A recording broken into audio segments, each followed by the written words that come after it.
श्री भगवान बोले, जो नष्ट होते हुए संपूर्ण प्राणियों में परमेश्वर को नाश रहित और सम रूप से स्थित देखता है, वही वास्तव में सही देखता है। समम सर्वेषु भूतेषु।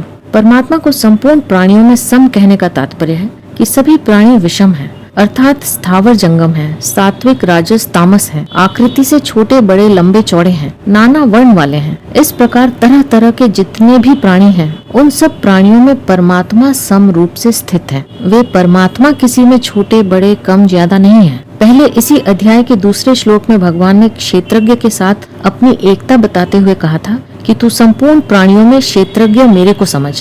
उसी बात को यहाँ कहते हैं कि संपूर्ण प्राणियों में परमात्मा सम रूप से स्थित है। तिष्ठन्तम।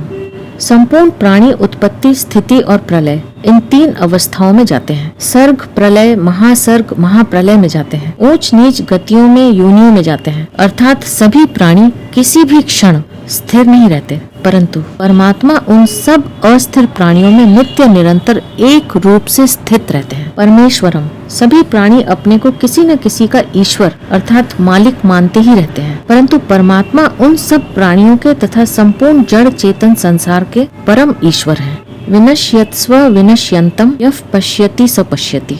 प्रतिक्षण विनाश की तरफ जाने वाले प्राणियों में विनाश रहित सदा एक रूप रहने वाले परमात्मा को जो निर्विकार देखता है, वही वास्तव में सही देखता है। तात्पर्य है कि जो परिवर्तनशील शरीर के साथ अपने आप को देखता है, उसका देखना सही नहीं है, किंतु जो सदा ज्यों के त्यों रहने वाले परमात्मा के साथ अपने को अभिन्न रूप से देखता है, उसका देखना ही सही है। पहले इसी अध्याय के दूसरे श्लोक में भगवान ने कहा था कि क्षेत्र और क्षेत्रज्ञ का ज्ञान ही मेरे मत में ज्ञान है। उसी बात को यहाँ कहते हैं कि जो नष्ट होने वाले प्राणियों में परमात्मा को नाश रहित और सम देखता है, उसका देखना, उसका ज्ञान ही सही है।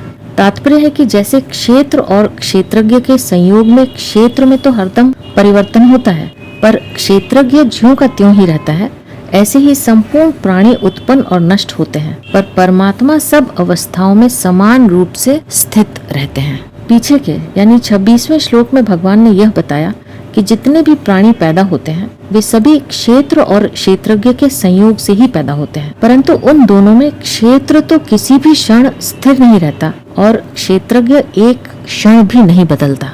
अतः क्षेत्रज्ञ से क्षेत्र का जो निरंतर वियोग हो रहा है, उसका अनुभव कर ले।